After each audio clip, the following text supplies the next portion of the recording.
नमस्कार साथियों, स्वागत है आपका भारतीय संविधान की कक्षा में। आज हम भारतीय संविधान के बारे में अध्ययन करेंगे। देखिए, संविधान क्या होता है। सबसे पहले संविधान शब्द को अगर समझें, इसका संधि विच्छेद करें तो सम प्लस विधान। विधान में होता है कानून या नियम संहिता। अतः संविधान मीन्स हो गया कानूनों की या नियमों की नियमावली या नियमों का संग्रह।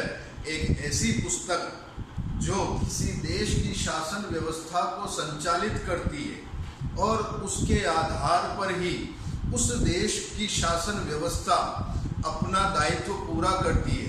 ऐसी पुस्तक का नाम विद्वानों ने संविधान रख दिया है। अब देखिए, संविधान मीन्स क्या हुआ कि संविधान उस देश का सर्वोच्च कानून हो गया जिसके आधार पर उस देश की शासन व्यवस्था को शासन करना है और अपनी गतिविधियों को जारी करना है, और प्रत्येक नागरिक के लिए उसका कोई दायित्व बनता है जिसकी उसकी पूर्ति संविधान के आदर्शों का पालन करके उस शासन व्यवस्था को करना पड़ता है। अब देखिए, जब भारतीय संविधान की बात करें तो भारतीय संविधान की जो रूपरेखा है, एक लंबी दास्ता के बाद जो भारत को जब स्वतंत्रता मिली थी, उस स्वतंत्रता के बाद अब भारत की शासन व्यवस्था कैसे चलेगी, उसको संचालित कैसे करेंगे, किस प्रकार भारतीय अपने पैरों पर खड़े हो पाएंगे, उसके लिए अंग्रेजी सरकार ने जाते जाते एक कैबिनेट मिशन भारत भेजा था। उस कैबिनेट मिशन के आधार पर ही संविधान सभा का निर्माण किया गया, जिसके अंदर इस संविधान सभा के अंदर उस समय 1946 की बात कर रहा हूं मैं, उस समय के भारत के जितने भी विद्वान थे, जितने भी विदूषक थे, जितने भी पढ़े लिखे व्यक्ति थे, सभी उस संविधान सभा के सदस्य थे। और यदि इसके अंदर अपवाद की बात की जाए तो सभी विद्वानों में, सभी जाने पहचाने प्रसिद्ध व्यक्तियों में से सिर्फ 2 व्यक्ति ही संविधान सभा के सदस्य नहीं थे। वो थे मोहनदास करमचंद गांधी, जिसे हम महात्मा गांधी कहते हैं, और जिन्ना, जो पाकिस्तान के प्रमुख बने थे।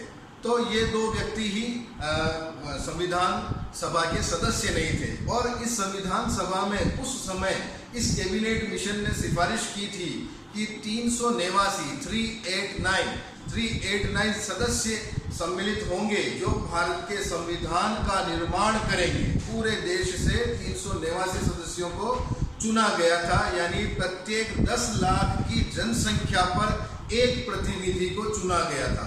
तो इस हिसाब से जो आंकड़ा सामने आया वो 389 आंकड़ा आया था। ठीक है, ये तो कुछ संविधान की हमने भूमिका मान दी।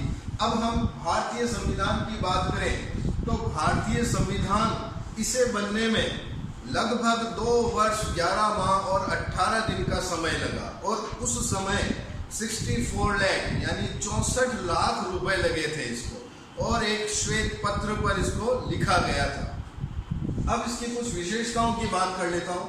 देखिए, भारत का संविधान कुछ विशेषताएं लिए हुए है, जैसे कि सबसे पहले संपूर्ण प्रभुत्व संपन्न संविधान है। देखिए, संपूर्ण प्रभुत्व संपन्न यानी प्रभु सत्ता की बात होती है।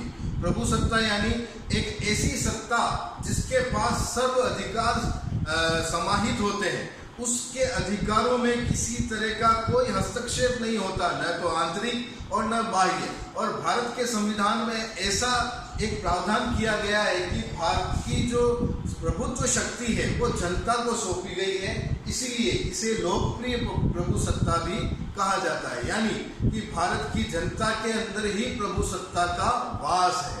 नेक्स्ट पॉइंट यदि बात करूं तो प्रस्तावना। देखिए, भारत के संविधान में एक प्रस्तावना रखी गई है, जो ये प्रस्तावना संपूर्ण संविधान के आदर्शों को लिए हुए है और संपूर्ण संविधान का सार इसके अंदर समाहित है।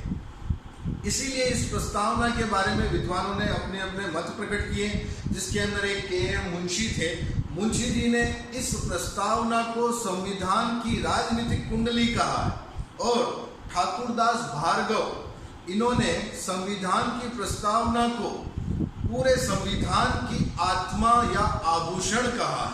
ठीक है, इसके बारे में हम चर्चा, प्रस्तावना का जब अलग से चैप्टर आएगा तब हम उसकी चर्चा करेंगे। नेक्स्ट हम बात करें तो ये विश्व का सबसे विशाल संविधान है। एग्जैक्टली है, क्यों? क्योंकि इसके अंदर 395 आर्टिकल है, 395, मूल रूप से 395, मेरे इस शब्द को ध्यान रखिएगा आप, मूल रूप से इस संविधान में 395 अनुच्छेद हैं और 12 अनुसूचियां हैं, 22 भाग है। ये पूरे 395 अनुच्छेद 22 भागों में बटे हुए हैं और 5 परिशिष्ट हैं। यदि तुलनात्मक बात की जाए तो अमेरिका के संविधान में 7 अनुच्छेद है, जो विश्व का सबसे छोटा संविधान है। उसके बाद कनाडा के संविधान की बात करूं तो उसके अंदर 147 आर्टिकल है, 147, और ऑस्ट्रेलिया के संविधान में 153 अनुच्छेद है। ठीक है, फिर आगे बात करते हैं लिखित व निर्मित संविधान। अब ये देखिए, इतना विशाल संविधान है, इसे याद रखना मुश्किल है। ठीक है, इसीलिए विद्वानों ने इस संविधान को लिखा है और निर्माण किया इसका। पूरी संविधान सभा ने इसके ऊपर शोध किए और अलग अलग देशों के संविधानों के ऊपर अध्ययन किया और उन संविधानों से जो हमें हमारे उपयोग में जो लेना था वो हमने लिया है। इसीलिए इस संविधान को उधार का थैला भी कहा गया है और वकीलों ने तो इसको वकीलों का स्वर्ग भी कहा है। ठीक है, फिर यदि बात करें तो संसदीय शासन व्यवस्था, भारत के संविधान में संसदीय शासन व्यवस्था को अपनाया गया है, जो कि ब्रिटेन की देन है। हाँ? ब्रिटेन के अंदर संविधान लिखा हुआ नहीं है, वहाँ मौखिक परंपराओं पर आधारित संविधान चलता है। इसलिए यहाँ संसदीय शासन व्यवस्था स्थापित की गई। संसदीय शासन व्यवस्था के अंदर यूँ होता है कि जनता अपने प्रतिनिधियों को चुनती है देश के विभिन्न प्रांतों से, जिलों से, और ये प्रतिनिधि संसद में जाकर उस जनता का अनुसरण कर उस जनता का प्रतिनिधित्व करते हैं, उनके हितों की मांग करते हैं और उनके अधिकारों से संबंधित सदन को अवगत कराते हैं। ठीक है, तो ये हो गई संसदीय शासन व्यवस्था। अब देखिए मौलिक अधिकार और मूल कर्तव्यों की बात करें। देखिए भारतीय संविधान में भाग 3 के अंदर नागरिकों के लिए कुछ मौलिक अधिकारों का प्रावधान किया गया है। प्रारंभ में ये अधिकार 7 थे, फिर उसके बाद एक संपत्ति का अधिकार इसको हटा दिया गया, तो अब इनकी संख्या 7 से घटकर 6 रह गई। और मूल कर्तव्य प्रारंभ में 10 थे, जो इसके अंदर एक शिक्षा का कर्तव्य और जोड़ दिया गया अभिभावकों के लिए, तो अब इनकी संख्या 4 हो गई है और इनको संविधान के भाग 4 क के अंदर इनको स्थापित किया गया है। इसे याद करने के लिए जैसे क से कर्तव्य हो गया, तो संविधान का भाग 4 क से मूल कर्तव्य हो गया। इस तरह से आप इसको याद रख सकते हैं। अब देखिए राज्य के नीति निर्देशक तत्व, इसे भाग 4 में स्थान दिया गया है। अब ये नीति निर्देशक तत्व आयरलैंड के संविधान से लिया गया। अब नीति निर्देशक तत्व क्या होता है? ऐसी नीति जो निर्देश दे राज्य को कि आपको इसके अकॉर्डिंग या इसके अनुसार आपको शासन करना चाहिए। कोई ऐसा व्यवस्था नहीं है कि किसी राज्य को ये मानना पड़े या किसी नागरिक को ये मानना पड़े। एक अंडरस्टूड है, एक समझदारी है कि राज्य को नीतियों के अकॉर्डिंग ही चलना चाहिए जिससे सबका कल्याण हो। ठीक है, नेक्स्ट हम बात करें समाजवादी राज्य। देखिए समाजवादी राज्य की स्थापना हमारे लोकप्रिय संविधान में की गई है। समाजवादी राज्य यानी समाज के अंदर किसी तरह का कोई भेदभाव नहीं होना चाहिए, न जाति के नाम पर, लिंग के नाम पर, वर्ण के नाम पर, वर्ग के नाम पर और किसी आधार पर किसी तरह का कोई भेदभाव ना हो। इसलिए संविधान के अंदर इन लोगों का भी पूर्ण ध्यान रखा गया है। अब देखिए वयस्क मताधिकार की बात करें। वयस्क मताधिकार यानी वह व्यक्ति जो 18 वर्ष या 18 वर्ष पूर्ण कर चुका है, उसे वोट देने का पूर्ण अधिकार दिया गया है, अपना प्रतिनिधि चुनने का पूर्ण अधिकार दिया गया है, चाहे वह पंचायत स्तर पर हो, चाहे वह संसद स्तर पर हो। ठीक है, उसके बाद बात करें पंथ निरपेक्ष राज्य। पंथ निरपेक्ष राज्य, भारत के संविधान में ये प्रावधान किया गया है कि देश का या राज्य का कोई भी अपना राष्ट्र धर्म नहीं होगा। उस देश में रहने वाला नागरिक के प्रत्येक नागरिक का जो धर्म है और उस धर्म का हर नागरिक अपनी सुविधा अनुसार उसका उपयोग कर सके, उसके आचार नियमों की पालना कर सके, ऐसी व्यवस्था की गई है। अतः सभी धर्मों को बराबर बराबर माना जाएगा और सभी को बराबर आश्रय दिया जाएगा, इसलिए इसे पंथ निरपेक्ष राज्य भी कहा गया है। अतः भारत का कोई धर्म नहीं होगा, सभी धर्म बराबर होंगे। फिर उसके बाद बात करें, ये एक विलक्षण दस्तावेज है। विलक्षण मीन्स ये हो गया एंटीक, जैसे कि जो संविधान निर्माता थे इन्होंने अपनी दूरदर्शिता को सोचकर, अपनी बुद्धिमत्ता का यूज करके इन्होंने इसे एक विलक्षण दस्तावेज बनाया है। क्यों? क्योंकि संविधान उस समय बनाया गया था जिस समय देश को आज़ादी मिली थी, लेकिन हमें तो इस संविधान के अकॉर्डिंग शासन व्यवस्था स्थापित करनी थी जो काफ़ी लंबी चलने वाली, और इस लंबी चलने वाली शासन व्यवस्था को बनाने के लिए संविधान निर्माताओं ने अपनी बुद्धि का उपयोग किया और दूरदर्शिता का यूज किया, जिससे ये एक विलक्षण दस्तावेज बन गया। फिर उसके बाद बात करें एकात्मक और संघात्मक तत्वों का अद्भुत संयोग। देखिए, एकात्मक कुछ ऐसे विशेषताएं हैं संविधान के अंदर जो इस देश को एकात्मक भी बनाती है और संघात्मक भी बनाती है। देखिए, संघात्मक के अंदर भारत राज्यों का एक संघ है, भारत राज्यों का एक संघ है, जबकि इन सभी राज्यों का एक ही केंद्रीय प्रमुख है, वो है राष्ट्रपति। अतः एकात्मक तत्व की बात करें तो राष्ट्रपति एकात्मक तत्व है और पूरे देश में इकहरी नागरिकता है। कोई भी नागरिक न राजस्थान का है, न महाराष्ट्र का है, न एमपी का, न यूपी का, किसी भी राज्य का नहीं, वो सिर्फ भारतीय नागरिक है, उसे भारत की नागरिकता मिली है। तो ये कुछ एकात्मक तत्व है जो इसको एकात्मक और संघात्मक तत्वों का अद्भुत संयोग हम कह सकते हैं।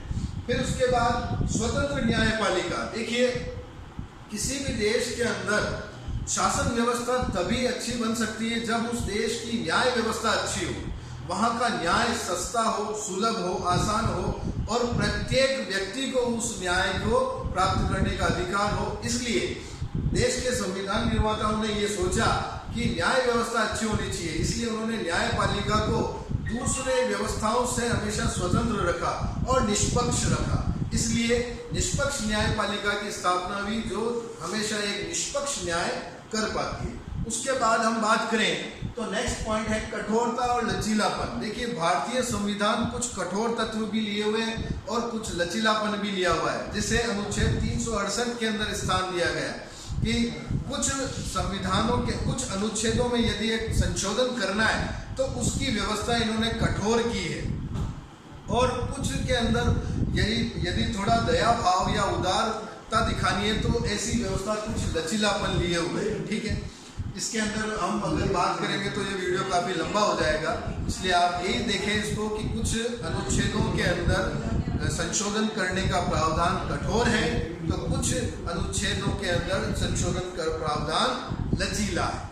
फिर नेक्स्ट हम बात करें न्यायिक पुनरावलोकन की। देखिए, न्यायपालिका को एक शक्ति और दी गई है जिसके अंदर वो शासन के सभी कार्यों का अवलोकन कर सकती है और उन्हें वापस से अपने अकॉर्डिंग उन्हें निर्देश दे सकती है। तो ऐसी जो व्यवस्था है इसे न्यायिक पुनरावलोकन कहते हैं। फिर उसके बाद बात करें विश्व शांति का समर्थक। देखिए, ये विश्व शांति का समर्थक है। हमारा संविधान हमें हिंसा नहीं सिखाता, हमें शांति, अहिंसा, सत्य और सद आचरण करने की शिक्षा देता है। हमारे सामाजिक मूल्यों को, नैतिक मूल्यों को अपनाने की बात करता है। इसलिए ये कहता है कि हम वसुदैव कुटुंबकम की नीति को अनुसरित करते हैं, उसका पालन करते हैं, इसलिए ये विश्व शांति का समर्थक है।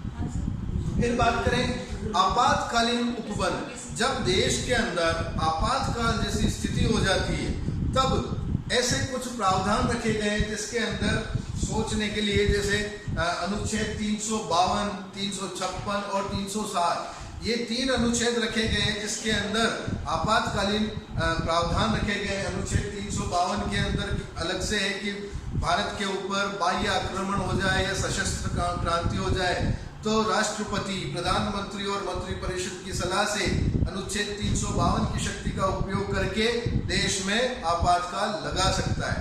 फिर 356 के अंदर किसी राज्य की संवैधानिक व्यवस्था अगर बिगड़ जाए तो वहाँ के राज्यपाल की सिफारिश पर राष्ट्रपति शासन लगा सकता है। फिर 360 की बात करें, 360 की, तो ये वित्तीय आपातकाल होता है। जो वित्तीय व्यवस्था अगर देश की बिगड़ जाए तो इस अवस्था में ये वित्तीय आपातकाल लागू होता है। फिर बात करें एकल नागरिकता, अभी मैं आपको इस चीज के बारे में पहले ही बता चुका हूं कि देश का कोई भी व्यक्ति या नागरिक किसी राज्य का नागरिक ना होकर सिर्फ भारत का नागरिक कहलाएगा।